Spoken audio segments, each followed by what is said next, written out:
We can now bring in Elizabeth Poole, Professor of Media and Communications at Keele University. Good afternoon. Thank you very much for joining us on the program today. It seems that this unrest in the UK has gotten out of control because of the lack of policing on social media, where disinformation seems to spread so quickly. How dangerous is this, in your opinion? Well, it's a complex issue. So obviously, these things are not caused by social media, but sometimes social media facilitates and when these things go viral, they get more momentum, and therefore more people join in, and this creates a kind of snowballing effect. So we should understand that these issues are societal problems, but they become more viral. Social media is a facilitator of those kind of like expressions of hate and polarization in society. And is this anti-immigrant rhetoric we're seeing online focused towards the Muslim community in particular?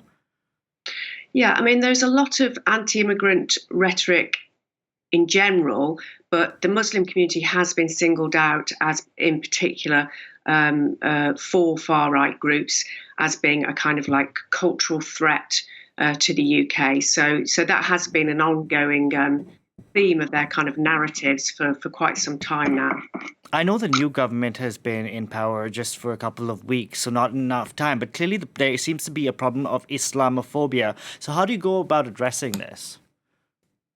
Well, I think one of the problems is that not many people mention Islamophobia. It's quite taboo, really. So that's one of the issues, is that a lot of people have talked about far right thuggery and anti-immigration rhetoric, but not really about Islamophobia. So that's the first thing that needs to be done, really, is to think, this is a problem and it needs to be dealt with. So recognising that and speaking its name is important. And what about the rhetoric which we have witnessed over the past few years from political figures in the United Kingdom, like Nigel Farage, like Suella Braverman, who used to talk about an invasion of migrants coming in? That in itself is dangerous, isn't it? And has sort of fanned the flames of what we're seeing today.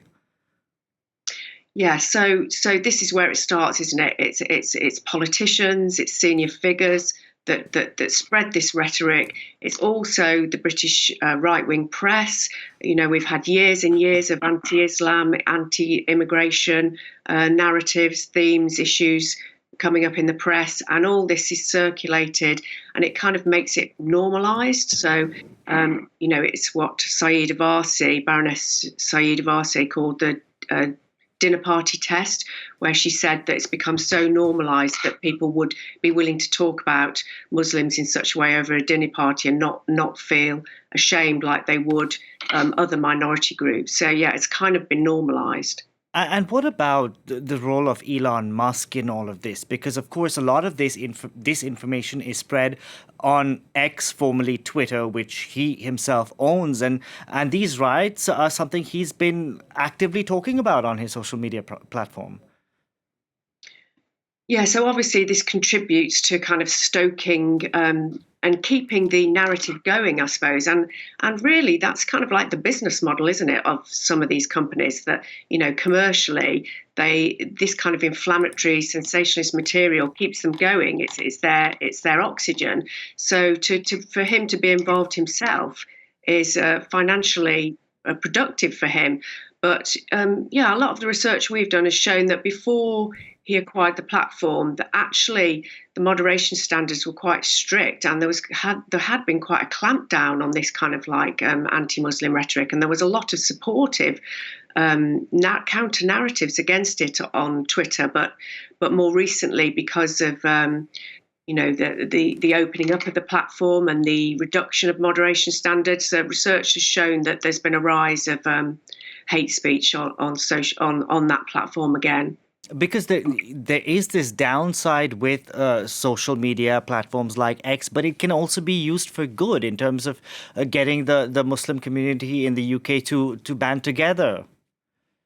Yeah, so the research that we've done shows that there's significant solidarity, and activists use X and other social media platforms to show allyship really with communities that are marginalised, but also these platforms give those communities a voice where perhaps in the past they might not have had that voice in mainstream media.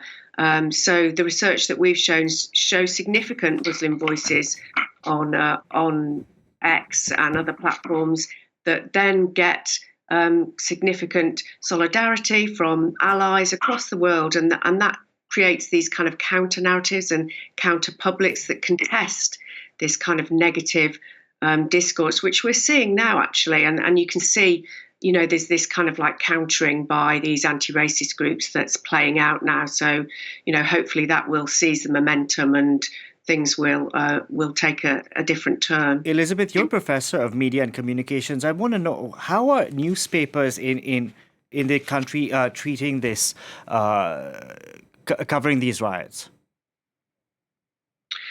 That's a good question, actually.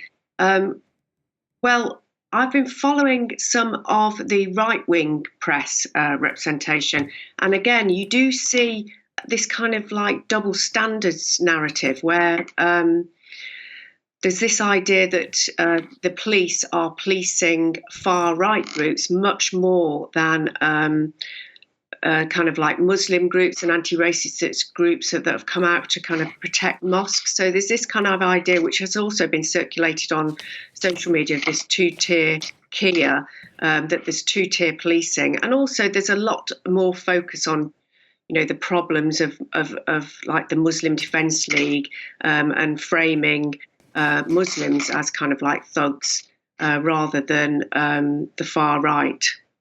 Elizabeth, we're going to have to leave it there. Thank you so much for joining us on the program today. Thank you.